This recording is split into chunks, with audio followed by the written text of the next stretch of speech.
echo. Okay. So I walk and talk, so you'll have to bear with me. As I pace around, I do have some demos. Actually, funny story about my car, since there's stragglers coming in. I know the day I got my license because I got my license a week before the first front porch. And driving to Dallas on a week-old license from Austin was an interesting way of initiating myself to driving. I thought Austin drivers were a little erratic, and then I came to Dallas, and it's just the same amount of erratic driving, it's just much faster in Dallas. It's just much faster. Anyway, who am I? My name is Kassandra. I go by Cass, but that's okay. I'm also known as the Nodebotanist, as in some people call me that name now. Like they walk up and they go, oh, you're the Nodebotanist. And it's like, okay, sure. I am a mad scientist at Boku. I'm actually an open web educator, but they kind of let us make our own titles, so I go by mad scientist. I play with robots a little bit. I really like wearables. I like running around in light up clothes, because who doesn't? I host a podcast called Nodebots Live about Nodebots technology and new stuff. I am an author, Make JavaScript Robotics from the Make publishing company. I wrote a chapter of that, and then I should be releasing a new book next month about JavaScript robotics, so that'll be cool. So the question is, oh wow, I need to just like put this in here and not have it wavering around. All right. So a lot of people ask me, what are you wearing and how does it work? So for the rose and the pumpkin, those are both at pumpkin.nodebotanist. You can change the colors. They should be synced to the same. The pumpkin kind of drops in and out of the conference Wi-Fi, so it may kind of not respond. The rose should be pretty good. It's on my personal network. And then the sash, if you tweet at the hashtag NodeSash with any CSS parsable color, it'll add it to the queue, which is why it looks kind of erratic right now. Like someone did blue, and then someone retweeted that blue, and then someone did orange, and someone did gray, and then someone retweeted the blue again. So yeah, connected to Twitter. It's pretty fun. So the second question I get asked, besides like, what are you wearing, is why JavaScript for robotics? And there are a lot of reasons, but I think the biggest one kind of narrows down to the fact that robotics code is based on a series of events. I want something to happen when the temperature changes. I want something to happen when this user hits a button. When is a very operative word in robotics. And in C and low-level languages, what usually happens is you use what's called a hardware interrupt, which is this dedicated pin that flips high or low to signal an event happening. So you would need an extra hardware pin and hardware code to get that to work.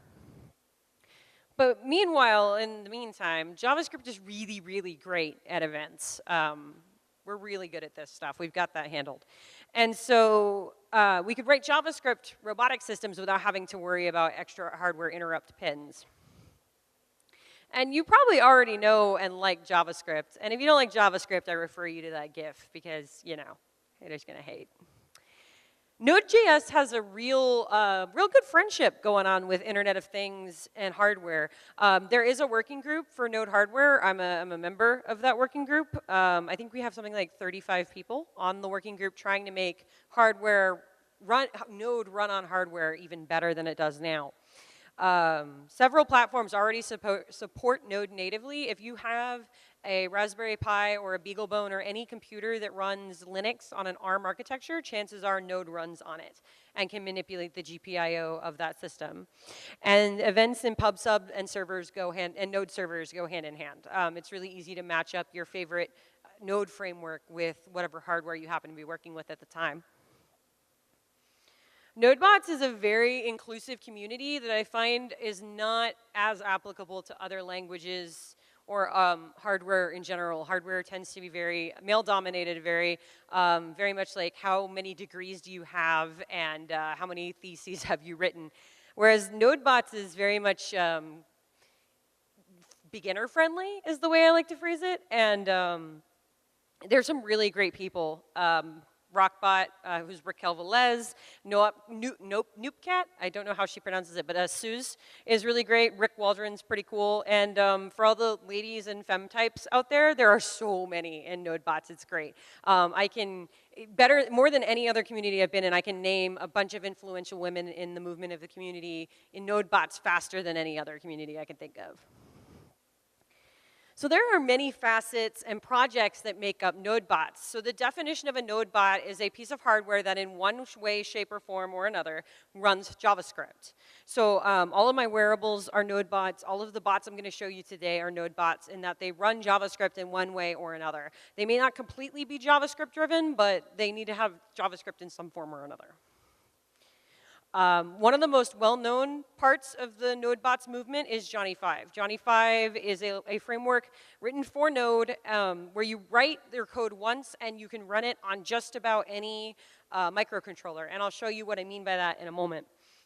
The most well-known, like I said, of the Nodebots movements, it's got a very strong community, very active project. It's based on serial communication protocols, which can lead to some issues, as I'll mention in a bit, but yeah. But what's so great about it, like besides being able to run JavaScript on your hardware, one of the amazing things that Johnny 5 gives you that not a lot of libraries will give you is REPL, the read eval print loop, similar to the one that you have when you just boot up Node without a script.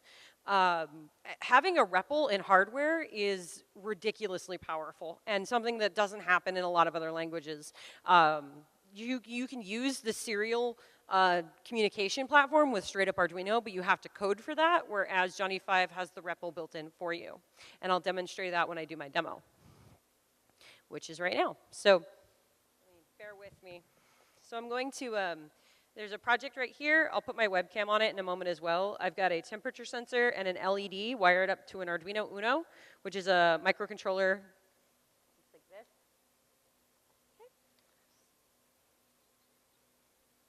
Live code because, you know, what could go wrong? I think that's the first time I've heard y'all laugh all day. Wow, I must be funny looking or something. All right, so I'm going to show you my code first, and I'm going to yell, and hopefully not yell into the microphone. Where's my sidebar there? Is that big enough? Yeah. So, okay. So I'm going to include in the Johnny 5 library at the top, and then below that is a library called Barkley, and it prints out bar graphs in the terminal in a way that's much easier to read than 50 console.log statements a second. So I'll show you why that's there. So I've got a Celsius bar graph and a Fahrenheit bar graph. Now, I'm declaring my temperature object here. Just about any component you use in Johnny 5 will be via a new constructor. So in this case, I'm creating a new temperature module, and I'm telling it the pin is A0. A on Arduino pins, prefix means analog input, and so when you have an input device that could have several dozens of values, you would put that on an analog pin. Then I tell the microcontroller when I have data for the temperature sensor, I want you to update my Celsius and Fahrenheit graphs. So this is what I mean by that evented system, is that I don't have to loop. A lot of Arduino code has, well actually almost all Arduino code has a loop function that runs every time it can. In Johnny 5, instead of writing an event loop, you write your components, you declare them, and then you create a series of events based on those components. So your code's a lot more terse. Especially in this case, I'm saying when I have data on the temperature object, what I can also do is I can say,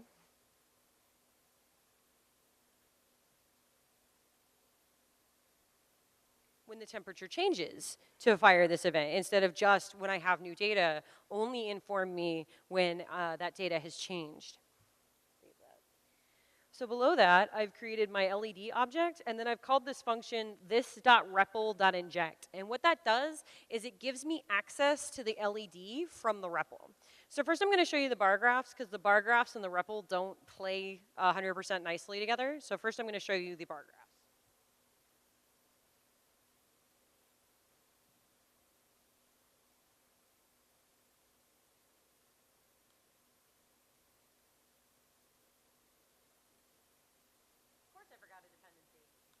One moment. There we are. Okay, so hopefully here in a couple, there we go, perfect. So as you can see at the top of the screen, there are two bar graphs. One is labeled Celsius, and one is labeled Fahrenheit. And 22 and 72 degrees in here, that feels about right. And these bar graphs only update when the temperature changes. So in a few lines of JavaScript, I have added in a temperature sensor and told it to notify me every time it changes. So now I'm going to show you all the REPL.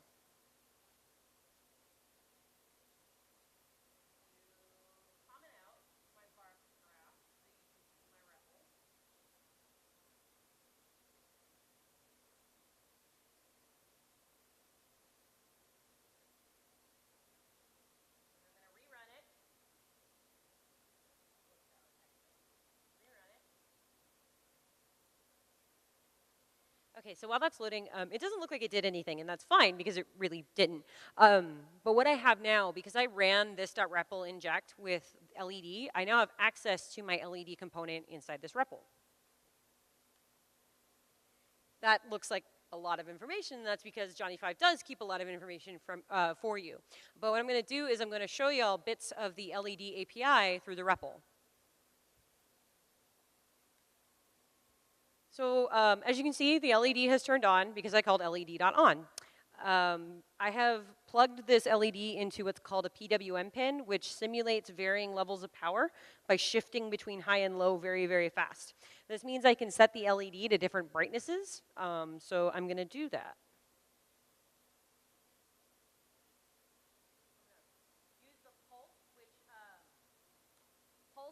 So pulse pulses the LED on and off, fading it in and out over a number of milliseconds that you pass it. I passed it 500 milliseconds. So every 500 milliseconds, this LED fades in and out.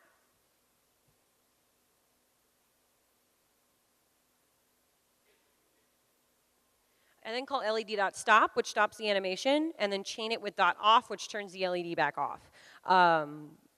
Yeah, this doesn't seem like a lot. This seems like I'm turning off and off an LED, but it's the concept of the REPL that makes this so powerful. If you've ever done Arduino development, you know that like you have to, in order to do what I've just done, you would have to stop your Arduino from running, update the C code, compile it, flash it, rerun it, and cross your fingers that it works. This takes several seconds to a minute, depending on your code, and instead, I have done this on the REPL. So that's kind of like the aha moment between Johnny 5 and other languages is that you have this direct debugging access to your microcontroller that you wouldn't necessarily have if you were doing native programming.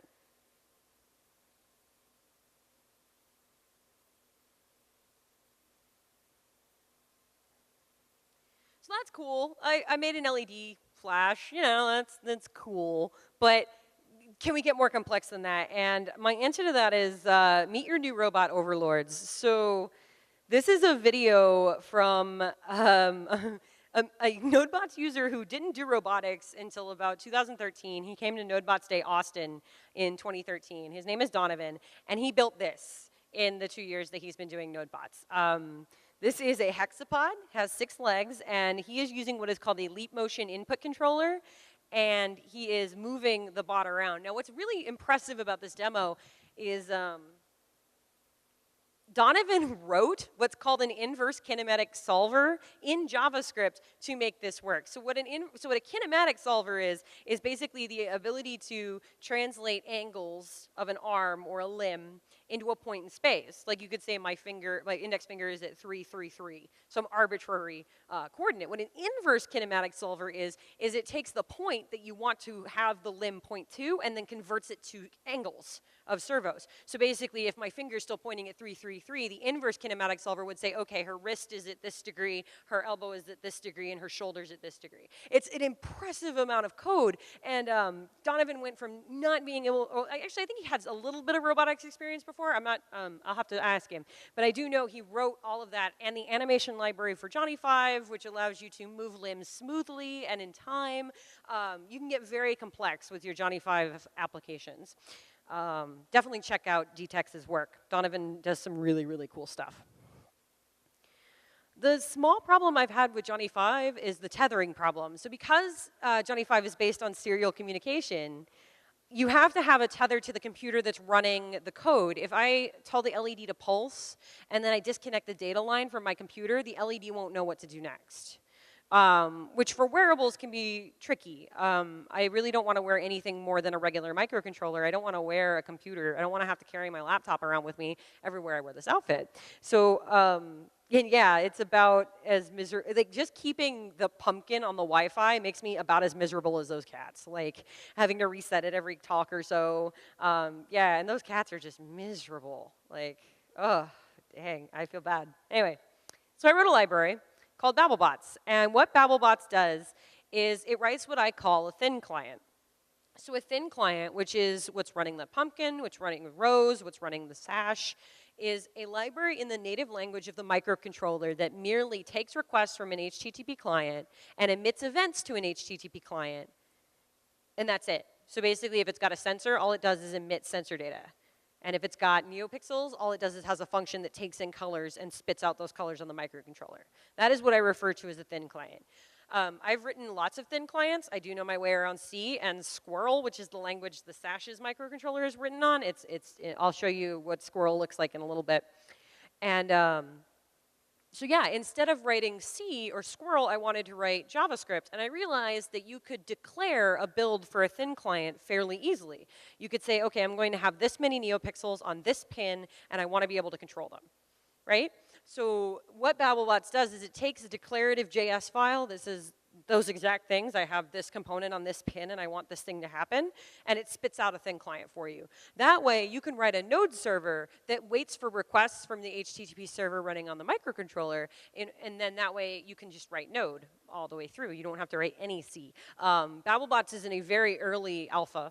Right now, it has neopixels and set pin compliance. So you can have neopixels, and you can tell it to arbitrarily set pins on the particle photon, which is this one. So the particle photon, oh, my battery died, of course. Small product pitch here. So this is the particle photon. You can imagine saying that 5 times fast. And it is a $20 Wi-Fi enabled microcontroller.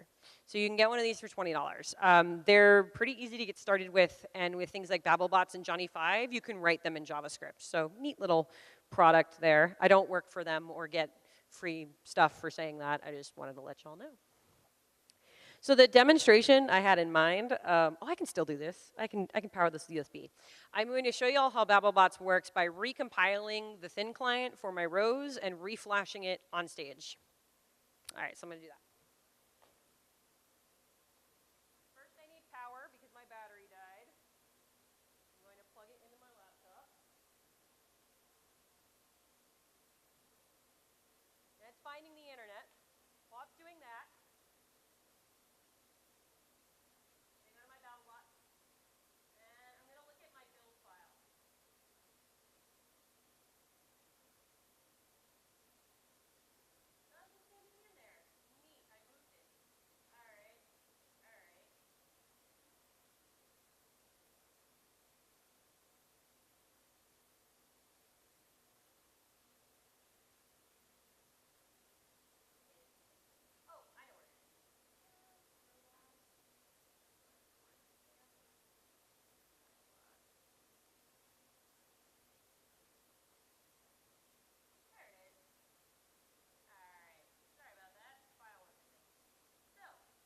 this is my build file, and what it's got right now is a build has a name, a build has a platform. So in this case, I'm saying Rose Thin Client, and I want it to run on the particle photon. Right now, that's the only platform BabbleBots supports. I'm working on adding Electric Imp, which I'll talk about in a second. And then I've commented out that component because I'm still working on that particular component in the library. But the second component is neopixels.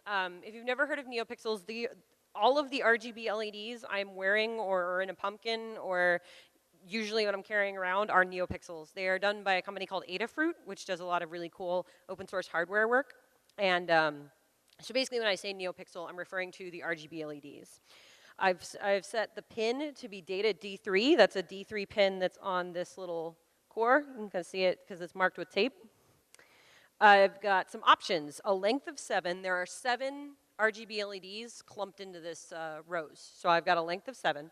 The type is the chip that actually runs the RGB LEDs. And custom functions is set to pixels. So what that means is I've written a custom function template in the BabbleBots library, and when I call custom functions pixels, it compiles that template into the firmware for me. So I'm going to recompile the firmware and show you what it looks like. I need to change the pin because last night a wire split, so I need to move the pin over to D2. Save it.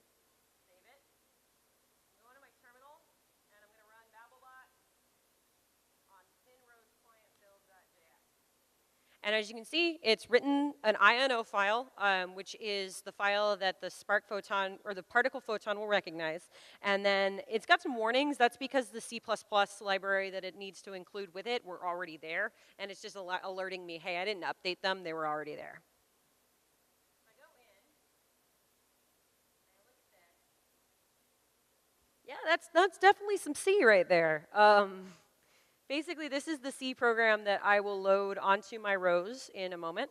And this is the custom function pixels that I was mentioning. I wrote out this template and basically said, okay, if I make an HTTP request to the particle API with the function called pixels, then I need to have a data string that has an index on the left of a bar and the colors on the right side of the bar. So this function can do two things. If you list all as the index, it will take the first color on the right and turn all of the pixels in the strand that color. If you give it an integer index, it will start at that index and then process all of the colors on the right side of the string, and basically each pixel gets whatever color happens to be on the right side of the string. That way, you only get 4 of these functions on a Spark Photon, so I tried to overload as much as I could into one function so you don't run out. So, now what I'm going to do is I'm going to copy this file. I'm going to go to my particle build ID. Zoom out. I'm going to paste my new firmware. And I'm going to hit, well, I'm going to make sure I have the right core. I do not.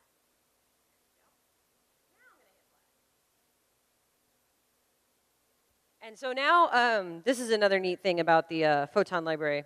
So it flashes via Wi-Fi, so it updates the firmware not via USB connection. The only thing it's getting from the USB connection is power right now. It does all of its updates over the air, which is pretty nice. It's going to take a second because my cell phone hotspot only does so much at a time. Oh, never mind.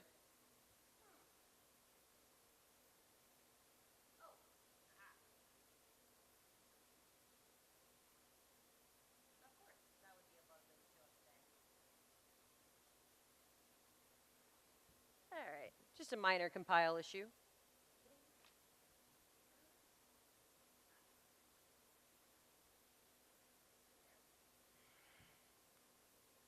All right, I'll deal with that in a moment. Of course, live coding. All right, anyway. So what it would normally do if I had gotten my demo to work the way it should, it would update this photon over the air, and the same program that was running before would just start rerunning. So as you can, someone has apparently sent an update to the pumpkin, which does update the rows right now, and yeah, that's how that works. As for how BabbleBot works internally, basically it's got the concept of a build, a component, and a platform.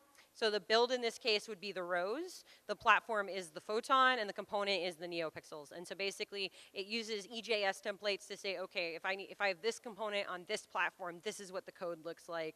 I'm going to spit that out. Cool. All right. How am I doing on time? Doing well on time. Good. All right. There's even more. AVR Girl, which is just absolutely one of my favorite projects. So it's not just writing robots in JavaScript that's kind of entranced the Nodebots community. A lot of the tools that exist for robotics code right now could use some JavaScripting, because why not? AVR Girl is one of those examples. So the background is there's a tool called AVR Dude, and it loads compiled code onto AVR chips. There's no unit tests for this particular piece of code. It's been around for several years. There are, like I said, no unit tests, which is absolutely scary to someone like me. And it's very cryptic and C-level and very clever, not in a good way. The code is very overly clever, and trying to read it is a headache. So Suze Hinton, who is verified best person in the world, wrote AVR Girl. And it's written in Node. It does have unit tests. It does part of what AVRDude does, and it's being worked on to where it will be a comprehensive tool. What it does right now is it can load onto Arduino chips. So I'm going to take, this is my plan. I'm going to grab my Arduino Micro, which has an LED hooked up to pin 13, and I'm going to flash a blinking light program on it without touching the Arduino IDE. The normal setup would be you open the Arduino IDE, put in your C code, hit flash, and it'll go. I'm going to use just JavaScript to do this. So yeah. This is my Arduino Micro. It's been wiped clean. It's got an LED attached to pin 13, and the code I'm going to load on it using AVR Girl blinks pin 13 every 500 milliseconds.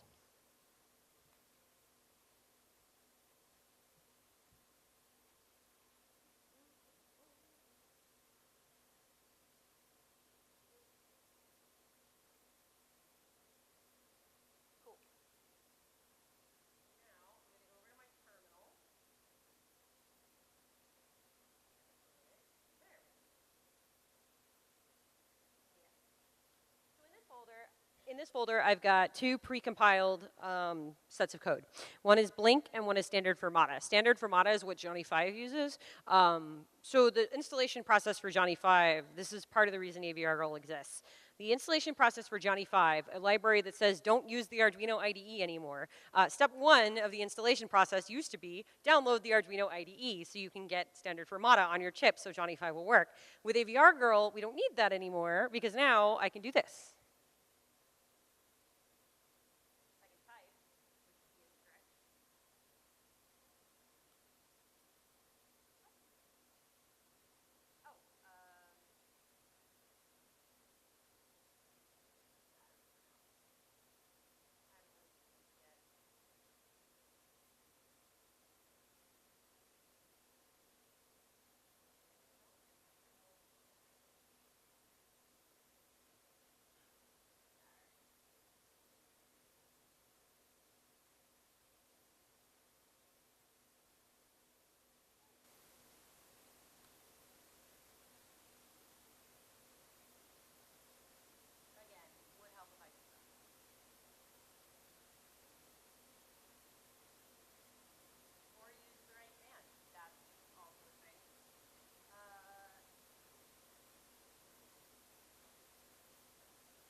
Okay, cool. So apparently my USB hub has decided to die on me. Great, awesome. That's hardware. So I promise you this works, which happens to sometimes. All right, so in theory, what this is doing right now is it's taking JavaScript, loading using JavaScript, that compiled assembly code onto the microcontroller, and it would start blinking the LED. If my USB hub hadn't decided to die. And by USB hub, I mean the one inside my laptop. Cool. Might need a new MacBook tomorrow. Fun. That's the weirdest thing that's ever happened to me on stage. All right, anyway. Back to the slides, if the slides will load.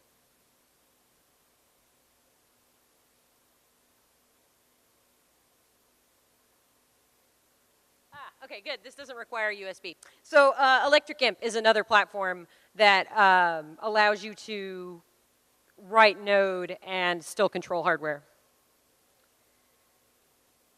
So the language that you write Electric Imp in is very C-like. It's called Squirrel. And basically, I think what the intention was to create a language that works like C but isn't as painful as C, which it kind of did. It has some really nice array functionality that C kind of makes really difficult.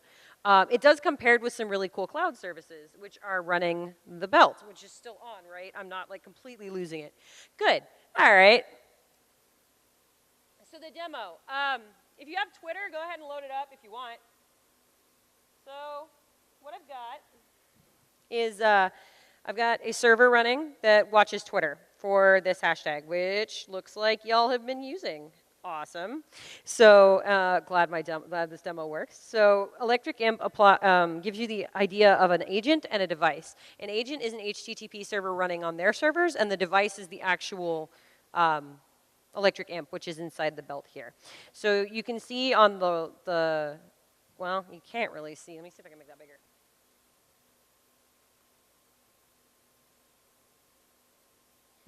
So you can see inside the code blocks here, there is some interesting looking code. It kind of looks like C, it kind of looks like Node, it's like some weird hybrid.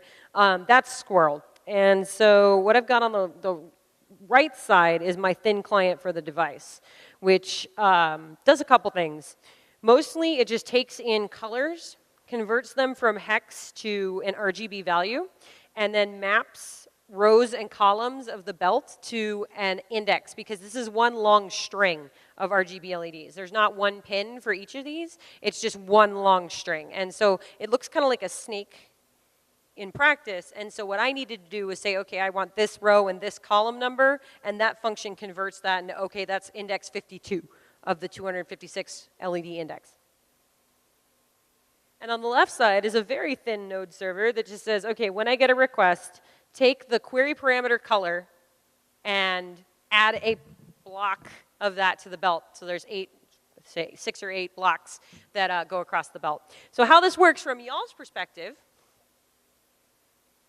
is when you go to Twitter, if you make a tweet with the hashtag NodeSash and any CSS parsable color, hex, RGB, RGBA, HSL, color names like Rebecca Purple or Lemon Chiffon or any other really fun names that you've thought up, it will add that color to the queue on the belt over the internet. So, and it looks like y'all have kind of beat me to the punch here. Someone's got 500, which would be that pink, well, that really dark color right there. Someone did black because, haha, funny. What else? Yeah, so basically if you tweet at the hashtag NodeSash, before I turn this thing off, it will add it to the belt. So that is the Electric Imp demo. I should actually show you the Node server code, which looks like that. So basically, and yes, I hit my API keys from y'all, is sets up a Twitter API client. Really, a lot of people, if you've written a Twitter bot, you could write this hardware. Because all I've got is an array of CSS colors that you can access.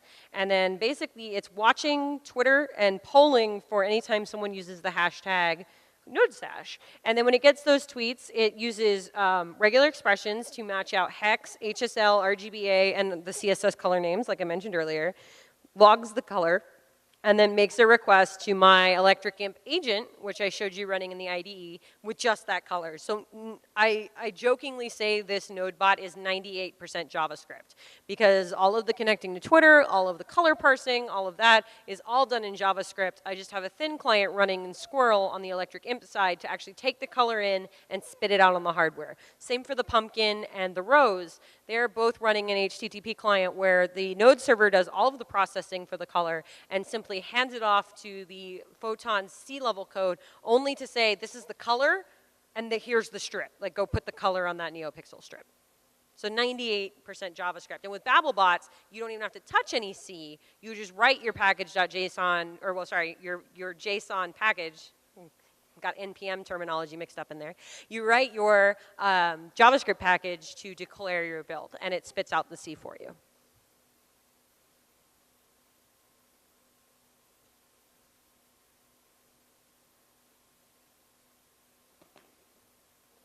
Oh, that's right, USB's broken. So the future. There are two projects that I'm very excited about for the future of Nodebots. One is the Tessel 2, which is this. Disclaimer, I wrote some custom firmware and I crashed it. That's why there's no demo for it. I'm not as good at ARM assembly as I am at JavaScript. Shocker. So this is the Tessel 2. If you've heard of the Tessel 1, this is the sequel.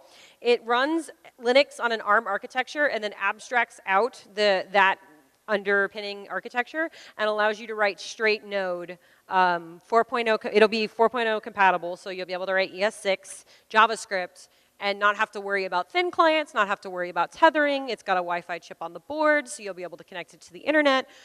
These ship in November, and you can still pre-order them on the site. They're $35, which is great, especially if you were aware of the first generation, which cost $100 to get started with. It's really great to see we have $35 Node microcontrollers. The other thing I'm really, really excited about is an effort from Samsung called JavaScript. I don't know why. Don't even get me started on the name. What it is, though, is a JavaScript engine that runs in 64K of memory. That's a ridiculously small amount of memory. In fact, the chip on the Arduino Uno can handle 64K of memory, a piece of firmware that runs that. So it's an entire JavaScript engine running in that 64K. And what that will mean is true Nodebots. No need for an ARM architecture running Linux that runs Node. We'll be able to run JavaScript directly on our chips, which would be the true defining Nodebots. No more tethering, no more thin clients, none of that. You just write JavaScript, it goes on an EVR chip, and it runs, which will be amazing. There's still a lot of questions. If I could get a Samsung engineer for like 5 minutes, I have like 1 million questions about JavaScript, but it's developing fairly quickly, so I'm really excited to see where this goes. So this is a common response I get for this talk, and this is all really cool, and I'm really excited. Like, those are really cool things that you've done, and that sounds amazing, and that's cool. Like, other people have done cooler stuff than me, but you get my point. But I don't know any of this. I can't get involved. That's too difficult. I'm not technical enough. And it just, that's my response. I just head desk. Because, yes, you can do this. I'd like to remind all of you that my first day in Nodebots and robotics at all was in 2013. I did not know anything about Nodebots, robotics, any of that before May 2013. In May 2013, Raquel Velez and Rick Waldron helped me build an RGB LED that I could control from a website that was running on my local host. No internet yet, no Wi-Fi yet, just that. It was just a simple form. You could put RGB and it would blink an RGB LED. 365 days later, I was back at JSConf wearing a dress that was covered in LEDs, it wasn't connected to the internet yet, but it had a photocell, it had sensors, it lit up different ways depending on how I moved. And that's 365 days. That's not a long time when you think about it. So don't worry about, oh, I'm not technical, oh, I don't know how these things work. Neither did I. Because now, 2 years later, I'm here. I have 8 different wearables. I host a podcast. I speak regularly on the topic. I go all over the world to talk about Nodebots. And I have a book coming out next month on Nodebots. And yes, I have no idea what I'm doing. From that perspective, a lot of robotics people are like, oh, well, if you didn't get a degree in electrical engineering, oh, if you haven't been doing this for decades. No, I'm okay. We're okay. We can do this. So how do you get involved? Johnny 5 has an amazing website.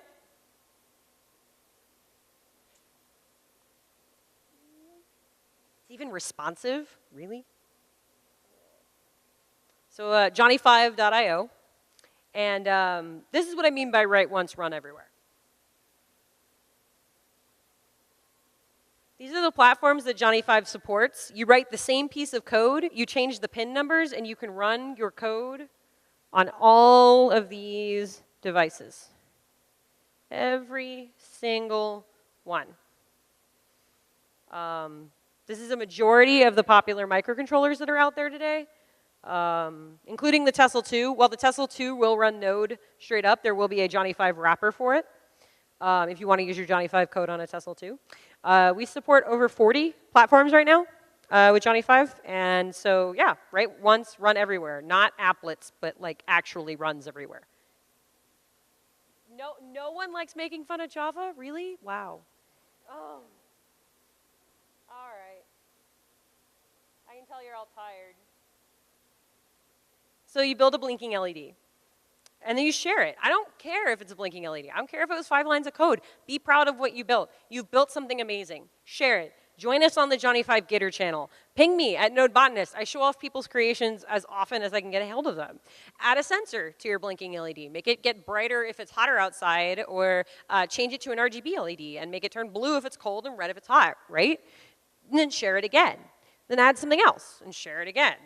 Just keep doing that. And 2 years later, you'll be up on stage wearing a bunch of lights, having a bunch of people staring at you going, why would I want to wear that?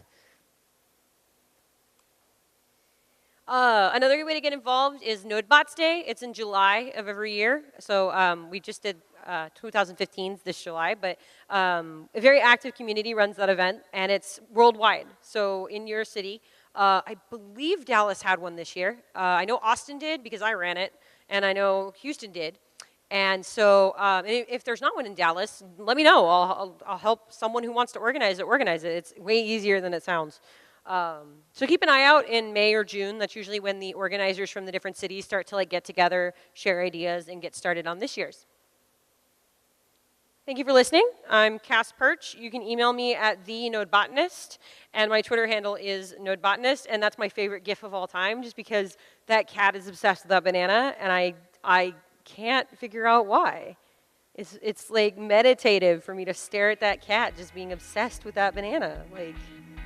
See, the more you look at it, the funnier it gets, right? He's so obsessed with it. Anyway, that's me, that's Nodebots, that's you. Thank you for